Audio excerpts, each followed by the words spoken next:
Hello friends, നമ്മൾ കുറേ കാലമായി വീഡിയോ ഒക്കെ ഇട്ടിട്ട് ഞാൻ പറഞ്ഞല്ലോ വേറൊരു ചാനലുണ്ടെന്ന്. അതിൻ്റെ മുകളിൽ കണ്ടവാനം സമയം പോകുന്നുണ്ട് കേട്ടോ. അത് ഭക്തി ചാനലായതുകൊണ്ട് നമുക്ക് ഇടാതിരിക്കാൻ പറ്റില്ല. അപ്പോൾ ഇന്ന് ഷഷ്ടിയാണ്. അപ്പോൾ ഇന്ന് അതിൻ്റെ പോസ്റ്റ് ഇട്ടു, ഗുരുവായൂരപ്പൻ്റെ കളഭ ചാർത്ത് ഒക്കെ ഇട്ടു. ഇപ്പം ഞാൻ വേറെ കാണിച്ചു തരാനായിട്ട് ഇന്ന് പോകുന്നത് എന്താണെന്നറിയോ? പെന്നിവേട്ടിന് പോവില്ല എന്ന് ആണ് എല്ലാ ചാനലിലും പറയുന്നത്.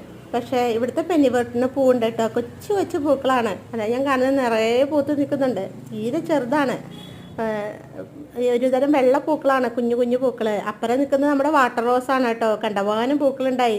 മുമ്പേ കുറച്ച് ഷെയ്ഡിലാണ് വെച്ചിരുന്നത്. ഇപ്പോൾ ഇത്തിരി കൂടി ഇൻഡയറക്റ്റായ സൺലൈറ്റ് കിട്ടുന്ന രീതിയിൽ വെച്ചപ്പോൾ നിറയെ കൊലകൊലയായിട്ട് ഇങ്ങനെ കണ്ടമാനം പൂക്കളുണ്ടാവുന്നുണ്ട്. കുറേ പെട്ടെന്ന് തന്നെ അത് ഒരു ദിവസം കഴിഞ്ഞാൽ തന്നെ വാടി തുടങ്ങും കേട്ടോ. പക്ഷേ ഉണ്ടായി നിൽക്കുമ്പോൾ നല്ല ഭംഗിയാണ്. നല്ല കൊച്ചു റോസാപ്പൂക്കൾ ഇങ്ങനെ നിൽക്കുന്ന മാതിരിയ ബട്ടൺ റോസിനേക്കാളൊക്കെ നല്ല ഭംഗിയുണ്ടത്. നിറയെ ഇങ്ങനെ ഒരു ശിഖരത്തിനകത്ത് മുഴുവൻ ഇങ്ങനെ നിറയെ ഉണ്ടായി കൊണ്ടിരിക്കുകയല്ലേ. നല്ല ഭംഗിയാണ് കാണാൻ. ചക്കമുല്ലടി ഒരു മാതിരിയൊക്കെ ഇരിപ്പുണ്ട്. വാട്ടർ റോസ് എന്നാണ് പേര്.